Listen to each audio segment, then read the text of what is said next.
சமாதியில் போய் அமர்ந்து தியானம் இருக்க வைத்தது யார்? சசிகலா அம்மையாரை அந்த கட்சியின் தலைவராக ஆக்க விடாமல் தலையிலே கை வைத்து ஓரங்கட்டியது யார்? டிடிவி தினகரன் வைத்தது யார்? இன்றைக்கு அதிமுகவில் தலைமைக்கான இந்த நெருக்கடி உருவானதற்கு பிஜேபி காரணமா இல்லையா? ஒரு கூட்டணி கட்சியை எப்படியெல்லாம் ஆண்ட கட்சியை, பல முறை வென்ற கட்சியை எவ்வளவு இலகுவாக இன்றைக்கு அவர்கள் புரிந்து கொள்ள வேண்டும். நாளைக்கு அதிமுகவிலே நின்று வெற்றி பெறக்கூடிய சட்டமன்ற உறுப்பினர்கள், ஒருவேளை ஆட்சி அமைத்தால் அமைச்சராக கூடியவர்கள் யாருடைய பேச்சை கேட்டு நடப்பார்கள்? இதுவெல்லாம் ஒரு புரிதலுக்காக நான் சொல்லுகிறேன். அதிமுக மேல் நமக்கு எந்த காழ்ப்பும் இல்லை. சிராக் பாஸ்வான் அவர்களின் கட்சியின் மீது நமக்கு எந்த காழ்ப்பும் இல்லை. பிஜேபி காரர்கள் எவ்வளவு சாதுரியமானவர்கள், சூழ்ச்சி நிறைந்தவர்கள், சூது நிறைந்தவர்கள் என்பதற்கு இவையெல்லாம் சான்று.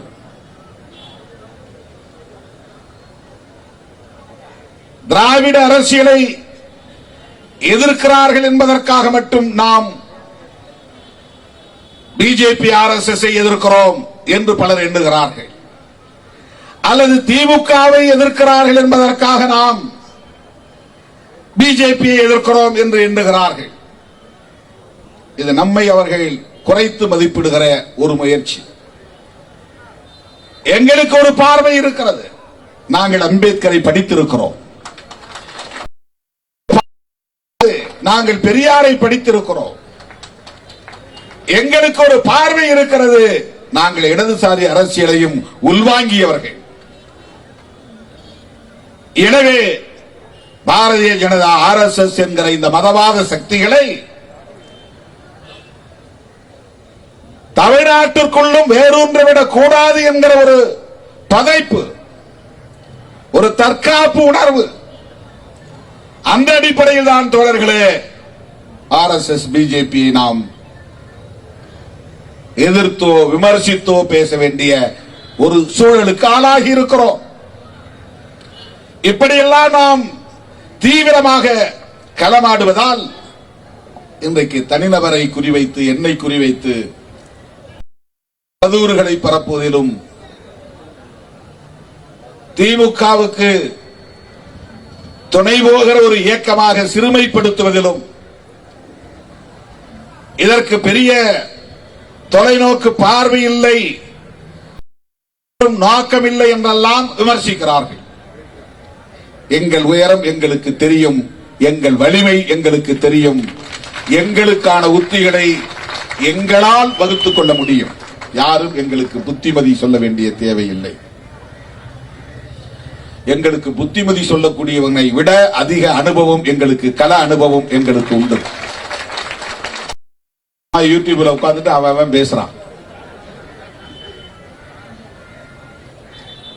அவர்களுக்கு இருக்கிற அனுபவத்தை நான் ஆணவத்தில் ஆர்எஸ்எஸ் பிஜேபி உள்ளிட்ட சக்பரிவார்களின் அரசியலை நாம் எதிர்த்து பேசுவதற்கு, விமர்சிப்பதற்கு என்ன காரணம் என்பதை எடுத்துரைக்கிறேன். அவ்வளவுதான். அருமை தோழர்களே, இந்த எஸ்ஐஆர் என்பது புதிதாக அறிமுகப்படுத்தப்பட்டிருக்கிறதா என்றால் இல்லை, ஏற்கனவே நடைமுறைப்படுத்தப்பட்டிருக்கிறது என்பது இப்போது ஆய்வுகளில் நமக்கு தெரிய வருகிறது. 2002ஆம் ஆண்டு என்கிற ஒரு எல்லையை அவர்கள் நிர்ணயம் செய்திருக்கிறார்கள், தீர்மானித்திருக்கிறார்கள். 2002ஆம் ஆண்டு வாட்டர் லிஸ்ட், வாக்காளர் பட்டியலில் உன் பெயர் இடம்பெற்றிருக்கிறதா, பாகம் எண் என்ன, வரிசை எண் என்ன, உன் பெயரும் தந்தை பெயரும் என்ன, இவையெல்லாம் நீ சரியாக அதிலிருந்து எடுத்து கை, நீ குடிமகன் தானா என்பதற்குரிய ஆவணத்தை காட்ட தேவையில்லை என்கிறது. இதற்கு முன்பு இப்படி நடைமுறைக்கு வந்ததா என்றால் இல்லை. ஏற்கனவே எஸ்ஐஆர் நடந்திருக்கிறது. ஆனால் இந்த ஃபார்ம், இந்த விண்ணப்ப படிவம் இப்படி BLO என்கிற அதிகாரிகளை கொண்டு வீடு வீடாக சென்று ஒவ்வொருவருக்கும் வழங்க பெற்று அதை பூர்த்தி செய்து அவர்களே அதை பதிவேற்றம் செய்து வாக்காளர் பட்டியலில் உங்கள் பெயரை பதிவேற்றம் செய்து விட்டோம் என்று உறுதிப்படுத்துகிற நிலை கடந்த காலங்களில் இருந்ததா என்றால் இல்லை.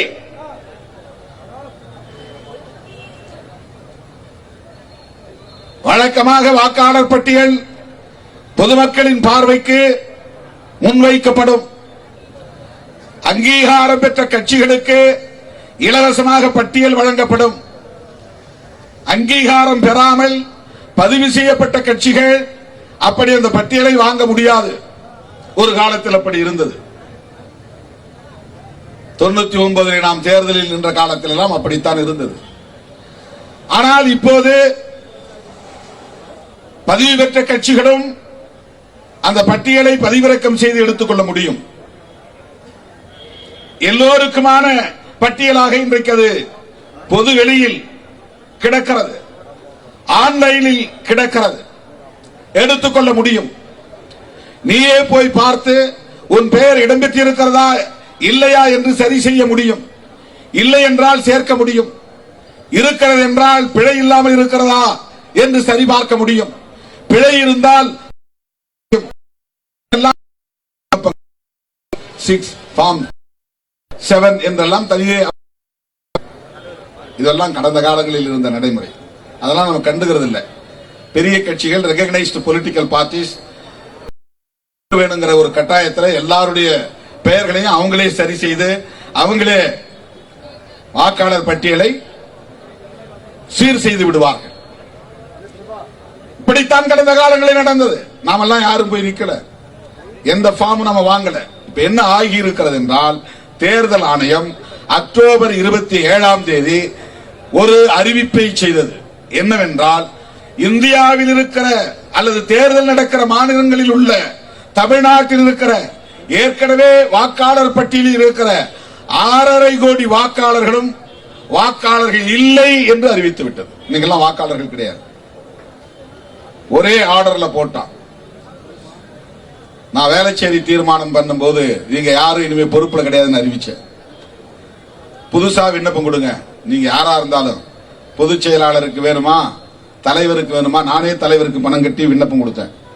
கட்சியில தலைவர் பதவிக்கு நான் 2000 ரூபாய் டிடி எடுத்து, கட்சிக்கு டிடி எடுத்து, தமிழ் மண்ணுக்கு 1500 ரூபாய் டிடி எடுத்து விண்ணப்பத்தோடு இணைச்சு அந்த குழுவோட ஒப்படைச்சேன். வேளச்சேரி தீர்மானத்தில் அந்த மாதிரி இந்திய ஒன்றிய அரசு 6 வாக்காளர்களையும் ஒரே ஆணையில் நீங்க யாரும் வாக்காளர் கிடையாது அறிவித்து விட்டது. நீயே உன்னை வாக்காளர் என்று உறுதிப்படுத்திக் கொள். அதற்கு நாங்க BLO என்று பூத் லெவல் ஆபீசரை போட்டிருக்கிறோம். அவங்க உனக்கு கொண்டாந்து ஒரு விண்ணப்பத்தை கொடுப்பார்கள். அந்த விண்ணப்பத்தில் உன் பெயரை எழுது, தந்தை பெயரோ தாய் பெயரோ எழுது, உடைய முகவரியை எழுது, உடைய ஆதார் எண்ணை எழுது. இதெல்லாம் எழுதிட்ட, ரைட். ஓட்டர் லிஸ்ட்ல உன் பேர் இருக்கா, அதை பதிவு பண்ணு. இல்ல இப்பதான் நான் புதுசா வாக்காளர் பதிவு பண்ண போறேன், ரைட். அப்ப 2002 தேவையில்லை, வேற என்ன தேவை? அந்த 2002 பட்டியலில் இடம்பெறாதவர்களும் புதிதாக வாக்காளர் பட்டியலில் பெயரை சேர்ப்பவர்களும் நான் சொல்ற 13 டாக்குமெண்ட்ல ஒரு டாக்குமெண்ட காட்டு. அது எதுக்கு? நீ இந்த நாட்டில் தான் பிறந்தாயா, இந்த நாட்டின் குடிமகன் தானா என்று எனக்கு தெரியாது. நீங்க வாழ்ந்துகிட்டு இருக்கிறதுனால நீ பாட்டுக்கு ஓட்டரா மாறி இருக்க கூடாது. அப்படிலாம் உன்னை வாக்காளரா அங்க சேர்த்துக்க மாட்டோம். நீ முதலில் குடிமகனா என்பதை உறுதி செய், பிறகு வாக்காளரா என்பதை நாங்கள் உறுதி செய்கிறோம். இதுதான் இப்போது நடந்து கொண்டிருக்கிற எஸ்ஐஆர் நடவடிக்கை. இதை புரிந்து கொள்ள வேண்டும். இது ஏன் செய்கிறார்கள் என்று சொல்லுகிற போது, இப்ப இந்தியாவில் அண்டை நாடுகள் என்னென்ன நாடுகள் இருக்கின்றன? மேல ரஷ்யா இருக்கு, சீனா இருக்கு, இந்த பக்கம் பங்களாதேஷ் இருக்கு, இன்னொரு பக்கம் பர்மா இருக்கு, இந்த பக்கம் பாகிஸ்தான் இருக்கு, அதை ஒட்டி ஆப்கானிஸ்தான் இருக்கு, இந்த பக்கம் இலங்கை இருக்கு.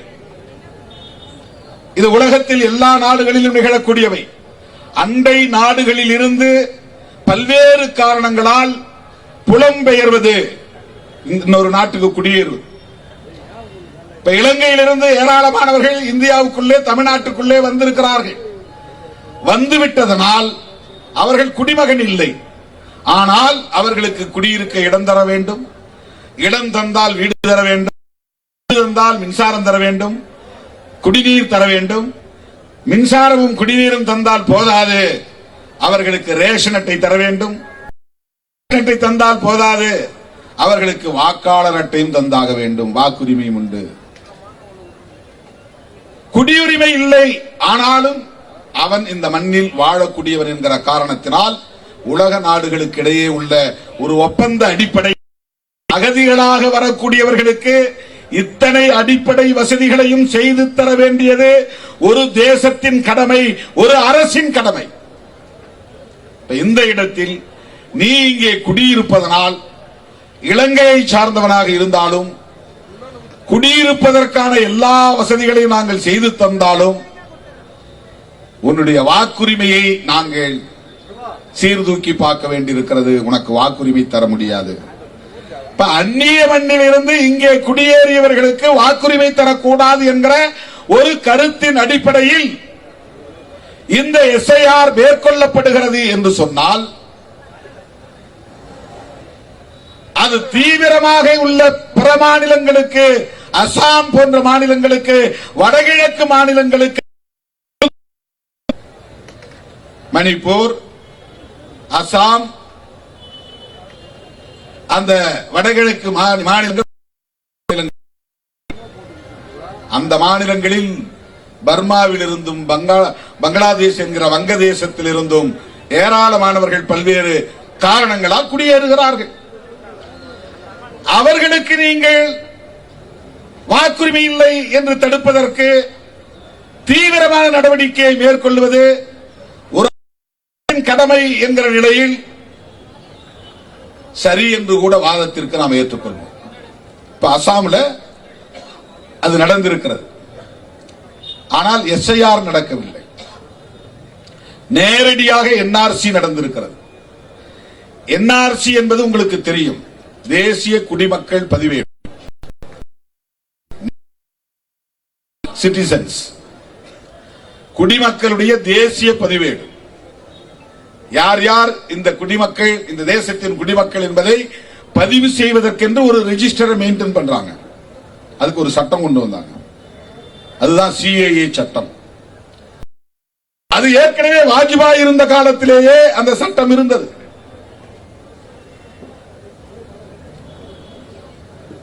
அப்படி ஒரு குடியுரிமை திருத்த சட்டம் கொண்டு வந்தார்கள். இந்த எஸ்ஐஆர் இவ்வளவு கடுமையாக இல்லை. தேர்தல் ஆணையத்தை அவர்கள் பயன்படுத்தவில்லை. தேர்தல் ஆணையத்தின் மூலம் தேசிய குடிமக்கள் பேரேட்டை உருவாக்குவதற்கான முயற்சியை மேற்கொள்ளவில்லை. ஆனால் இன்றைக்கு மோடி அரசு அதை மேற்கொள்கிறது. அங்க பல லட்சம் பேர், கிட்டத்தட்ட 70 லட்சம் பேர் என்று சொல்லுகிறார்கள். பல லட்சம் பேர் இன்றைக்கு இந்தியாவின் குடிமக்கள் இல்லை என்று அடையாளம் கண்டு அவர்களை எல்லாம் இதற்கான ரூபாயை ஒதுக்கி அந்த மாநிலத்தில் ஏற்கனவே கட்டி வைத்திருக்கிற அகதி முகாம்களில், வழக்கமான அகதி முகாம் கிடையாது, அது கான்சென்ட்ரேஷன் கேம்ப் என்று சொல்வார்கள், ரொம்ப மோசமா இருக்கும், அந்த முகாம்களில் அடைத்து வைத்திருக்கிறார்கள். அவன் வேற நாட்டுக்கும் திருப்பி அனுப்ப முடியாது, அந்த நாட்டுக்காரன் எடுத்துக்க மாட்டான். இந்த நாட்டிலும் குடியுரிமை தர முடியாது. இந்த நாட்டு குடிமக்களுக்குரிய எல்லா வசதிகளையும் உனக்கு செய்து தர முடியாது. அதனால் உனக்கு தனியா ஒரு முகாம் உருவாக்குற அப்படின்னு பல கோடிக்கணக்கான ரூபாய் கட்டி கொண்டு இருக்கிறார்கள். அசாமில் கட்டி முடித்து விட்டார்கள். கிழக்கு மாகாணங்களில் இதுபோன்ற நடவடிக்கைகளை மேற்கொள்வதற்கு நியாயப்படுத்துவதற்கு சில கூறுகள் இருக்கின்றன. ஆனால் இந்தியாவின் அனைத்து மாநிலங்களிலும் இதை நடைமுறைப்படுத்துவதற்கான தேவை என்ன? தமிழ்நாட்டிலே 1 லட்சம் பேர் தான் இலங்கை தமிழர்கள் இருக்கிறார்கள், ஈழத் தமிழர்கள் இருக்கிறார்கள். முகாம்களிலும் வெளிப்புறங்களிலும் அதிகபட்சம் 1.5 லட்சம் பேர். ஆனால் இவர்கள் கனடாவிலே, ஐரோப்பிய நாடுகளிலே பல லட்சக்கணக்கான பேர் இருக்கிறார்கள், கோடிக்கணக்கான பேர். இன்றைக்கு அகதி முகாம்களில் அடைபட்டு கிடக்கிற நிலை உள்ளது. லட்சக்கணக்கான பேர் உள்ளது.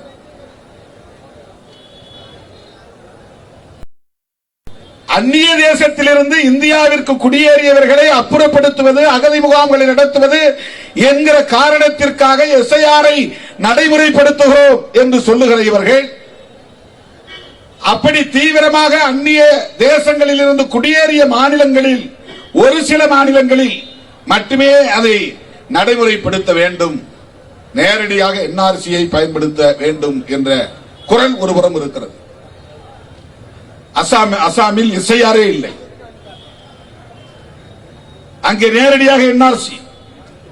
இங்கே நேரடியாக என்ஆர்சியை பயன்படுத்த முடியாது என்பதால் தான் பிற மாநிலங்களில் நேரடியாக என்ஆர்சியை சிஏஏ என்கிற சட்டத்தின்படி நடைமுறைப்படுத்த முடியாது என்பதால் தான் தேர்தல் ஆணையத்தை பயன்படுத்தி ஸ்பெஷல் இன்டென்சிவ் ரிவிஷன் என்கிற பெயரால் குடிமக்கள் யார் யார் என்கிற அடையாளத்தை கண்டுபிடிக்கிற வடிகட்டும் நடவடிக்கையை மேற்கொள்கிறார்கள். இது ஒரு ஃபில்ட்ரேஷன் பிராசஸ். வடிகட்டும் நடைமுறையை கடைபிடிக்கிறார்கள். நேரடியாக சிஏஏ சட்டத்தை நடைமுறைப்படுத்த அவர்களால் முடியவில்லை. சிஏஏ சட்டத்தை நிறைவேற்றினாலும் கூட நடைமுறைப்படுத்த முடியாத அளவுக்கு எதிர்க்கட்சிகளின் போராட்டம் தேசம் தழுவிய அளவில் வெகுவாக வெடித்தெழுந்ததை நாடு அறியும். தமிழ்நாடு உள்ளிட்ட அனைத்து மாநிலங்களிலும் இஸ்லாமியர்கள் மட்டுமின்றி ஜனநாயக சக்திகளின், மனித உரிமை ஆர்வலர்களின் போராட்டம் வெடித்தெழுந்தது. விடுதலை சிறுத்தைகள் மிக தீவிரமாக அந்த போராட்டங்களில் பங்கேற்றோம். கொரோனா நேரத்தில் அவை அணைந்து போயின.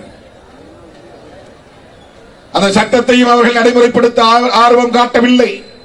நம்முடைய போராட்டங்களும் அப்படியே நீர்த்து போயின. அதை கிடப்பில் போட்டுவிட்டார்கள். மீண்டும் சிஏஏ சட்டத்தை நடைமுறைப்படுத்துவதாக அவர்கள் அறிவித்தால் மறுபடியும் போராட்டம் வெடிக்கும். எதிர்க்கட்சிகளுக்கு ஒரு வாய்ப்பை உருவாக்குவதாக அமைந்துவிடும். ஆகவே வெளிப்படையாக நேரடியாக சிஏஏ சட்டத்தை நடைமுறைப்படுத்துவதற்கு பதிலாக தேர்தல் ஆணையத்தை பயன்படுத்தி எஸ்ஐஆரை தீவிரப்படுத்துவதன் மூலம் குடிமக்கள் பேரட்டை உருவாக்கிவிட முடியும் என்பதுதான் பாஜகவின் சதித்திட்டம். இதை உணர்ந்த காரணத்தினால் விடுதலை சிறுத்தைகள் இதை தீவிரமாக எதிர்க்கிறோம், கண்டிக்கிறோம்.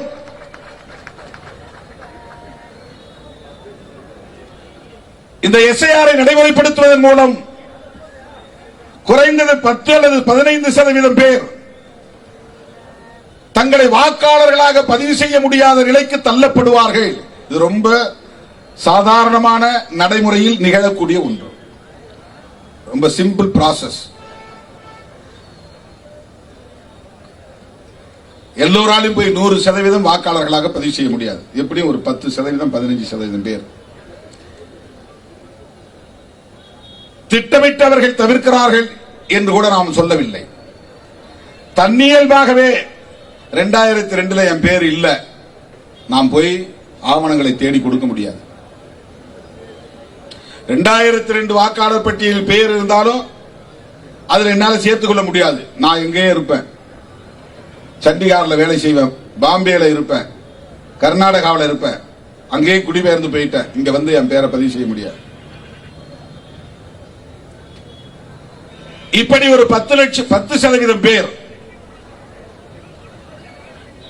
பெயர்களை பதிவு செய்ய முடியாமல் போனால் கிட்டத்தட்ட 65 லட்சம் பேர் வாக்குரிமையை இழக்க நேரிடும். 15% பேர் என்று சொன்னால் கிட்டத்தட்ட 1 கோடி பேர் வாக்குரிமையை பறிகொடுக்க நேரும். இவர்களில் யார் பெரும்பாலும் இருப்பார்கள்?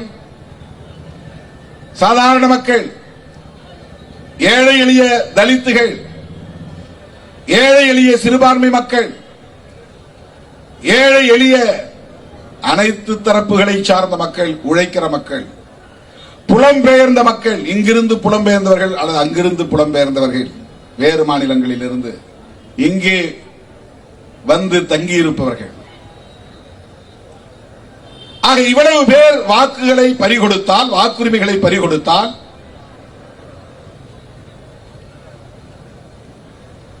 காலப்போக்கில் நாளடைவில் அவர்கள் தங்களின் குடியுரிமையை உறுதிப்படுத்தினால் மட்டும்தான் மறுபடியும் வாக்காளர் பட்டியலில் இடம்பெற முடியும். ஆகவே குடியுரிமையை உறுதிப்படுத்த வேண்டிய பொறுப்பு, அந்த சுமை ஒவ்வொருவரின் மீதும் திணிக்கப்படுகிறது. இதுவரையில் அவர்கள்தான் நம்மை தேடி வந்து உன்னை வாக்காளரை சேர்த்துக்கிறேன் அவன் தான் செஞ்சான். இப்போ நீயே உன்னை வாக்காளராக சேர்த்துக்கொள், உன்னை குடிமகன் என்று உறுதிப்படுத்திக் கொள். இவையெல்லாம் ஏனோ தானோ என்று அவர்கள் செய்யவில்லை. அவங்களுக்கு தெரியும் இது மழைக்காலம், தமிழ்நாட்டில் இதுல பிரச்சனை இருக்கும். அவர்களுக்கு தெரியும் இது முடிந்ததும் பொங்கல் பண்டிகை வருகிறது, டிசம்பர் கடைசியில கிறிஸ்துமஸ் பண்டிகை வருகிறது. இதெல்லாம் செய்வதில் சிறைய சிரமம் இருக்க தெரியும். தேர்தல் 4 மாசம் தான் இருக்கு. இப்ப போய் 1 மாத கால இடைவெளியில் இதை நாம நெருக்கடி கொடுத்தா என்ன ஆகும்? இந்தியா முழுக்க இதுவரையில் 19 பேர் BLOs தற்கொலை செய்து கொண்டிருக்கிறார்கள். ஏற்பட்ட ஸ்ட்ரெஸ், மன அழுத்தத்தில் இதை செய்ய முடியாம. கேரளாவில் ஒருத்தர், தமிழ்நாட்டில் ஒரு அம்மா இறந்திருக்கிறாங்க.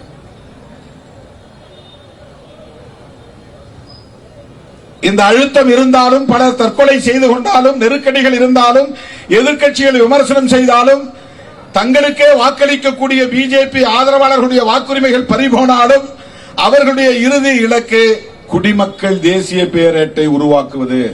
அதான் அவருடைய அல்டிமேட் எய்ம். அதுதான் அவருடைய அல்டிமேட் எய்ம். அது அவர்களின் அடுத்த அஜெண்டாவுக்கு பயன்படும். அவர்கள் விரும்புகிற இந்தியாவை கட்டமைக்க புதிய செயல் திட்டத்தை தீவிரப்படுத்த முடியும். இவர்களுக்கான வாக்காளர்களை மட்டுமே தக்க வைத்துக் கொண்டு தேர்தல் தில்லுமுள்ளுகளை தேர்தல் ஆணையத்தின் மூலம் செய்து எதிர்க்கட்சி வேட்பாளர்கள் 300-400 வாக்குகளில் மட்டுமே தோற்கக்கூடிய அளவுக்கான ஏற்பாடுகளையும் செய்து ஆட்சி அதிகாரத்தை முதலில் பகிர்ந்து கொள்வது, பிறகு கைப்பற்றுவது என்கிற நடவடிக்கைகளை அவர்களால் வெற்றிகரமாக செய்து காட்ட முடியும். அதற்கு பல மாநிலங்கள் சான்றுகளாக இருக்கின்றன. நீங்க பீகார் தேர்தலை பாத்தீங்கன்னா ரொம்ப நெக் டு நெக் வந்து 300 ஓட்டு, 200 ஓட்டு, 400 ஓட்டு, 600 ஓட்டு, 1000 ஓட்டு, 1200 ஓட்டு, இந்த வாக்குகள் வித்தியாசத்தில் தான் எதிர்க்கட்சிகள் பல வேட்பாளர்கள் தோற்று போயிருப்பார்கள். பார்த்தா நமக்கு சந்தேகமே வராது. ஆனால் இதற்குள்ளே ஒரு சூது இருக்கிறது, சூழ்ச்சி இருக்கிறது. அதற்கான வல்லுநர்களை கொண்டு அவர்கள் இதை செய்கிறார்கள், நடைமுறைப்படுத்துகிறார்கள் என்கிற விவாதம் இன்றைக்கு தேசிய அளவில் வலுத்திருக்கிறது. அதை புறந்தள்ள முடியாது. ஏனென்றால் தேர்தல் ஆணையத்தை கட்டுக்குள், தங்களின் கட்டுக்குள் கொண்டு வந்து விட்டார்கள். ஞானேஷ்குமார் என்பவர் யார்? அண்மையில் ஒரு வீடியோ பார்த்திருப்பீங்க. அவர் ஒரு உயர் அதிகாரி, தன்னாட்சி அதிகாரம் பெற்ற ஒரு நிறுவனத்தின் தலைமை பீடத்தில் அமர்ந்திருப்பவர். அவர் ஒரு மரியாதை நிமித்தமாக கூட இருந்தாலும் கூட அமித்ஷா அவர்களின் காலை தொட்டு வணங்குகிற காட்சி, அது மரியாதைக்காக செய்கிறார் என்றே ஒத்துக்கொள்வோம். ஆனால் அது வெளிச்சத்திற்கு வரக்கூடிய அளவுக்கு நடக்கிறது என்பது கேள்விக்குறியாகிறது. ஒன்று. அதைவிட அவர்கள் மிகவும் நெருக்கமானவர்கள், அணுக்கமானவர்கள், அமித்ஷா விரும்புவதை செய்யக்கூடிய அளவுக்கு தயாராக இருப்பவர்கள். இப்ப நமக்கெல்லாம் அந்த மாதிரி ஒரு ஆள் அங்க இருந்தா நம்ம ஏதாவது சொல்ல மாட்டோமா? எனக்கு ஏதாவது செய்யுங்க, ஃபேவரா பண்ணுங்க, நான் எப்படியாவது ஜெயிக்கணும், அதுக்கு ஏதாவது வழி இருக்கா பாருங்க, கேட்போமா? கேட்க மாட்டோமா? உள்ளூர்ல ஒரு சும்மா அந்த போலிங் ஆபீசர் யாராவது நமக்கு தெரிஞ்சவங்க வந்தா கூட அவன்கிட்ட போய் நம்ம சிரிச்சிட்டு வரோம், கொஞ்சம் பாத்துங்க நம்ம பையங்களை, கொஞ்சம் அட்ஜஸ்ட் பண்ணிக்கங்க. தெரிஞ்ச ஆள் இருந்தா, போலிங் ஆபீசர் தெரிஞ்சாலே நமக்கு ஒரு பெரிய தெரிஞ்ச ஆள் உட்கார்ந்துருக்கான். தெரியாத ஆளுன்னா நமக்கு ஒண்ணுமே பேச முடியாது, எந்த ரெக்கமெண்டேஷன்ஸும் நம்ம பண்ண முடியாது. இப்போ மோடிக்கும் அமித்ஷாவுக்கும் வேண்டியவர் இந்திய தேர்தல் ஆணையத்தின் தலைமை பீடத்தில் இருக்கிறார் என்றால் அவங்க இன்ஃபுளுயன்ஸ் பண்ணாமலா இருப்பாங்க? அவ்வளவு நேர்மையானவர்களா மோடியும் அமித்ஷாவும்? அவ்வளவு நேர்மையானவர்களா பிஜேபி தலைவர்கள்? அவ்வளவு நேர்மையானவர்களா சங் பரிவார் தலைவர்கள்? அதெல்லாம் நீங்க அபிஷியல்ஸ், அதிகாரிகள், நாங்க அரசியல்வாதிகள், நமக்கிடையில அந்த அளவு மட்டும் உறவு இருந்தா போதும். நேர்மையா நீங்க என்ன சட்டம் சொல்லுதோ அப்படியே செயல்படுங்க அப்படின்னு சொல்லக்கூடிய அளவுக்கு நேர்மை திறம் வாய்ந்த அரசியல் தலைவர்களா அவர்கள்? இன்ஃபுளுயன்ஸ் பண்ணவே மாட்டார்களா? தோழர்களே, தேர்தல் ஆணையமும் பிஜேபியும் இன்றைக்கு ஒரே நிறுவனம் என்று சொல்லக்கூடிய அளவுக்கு மாறி இருக்கிறது. தேர்தல் ஆணையமும் இந்திய ஒன்றிய ஆட்சியாளர்களும்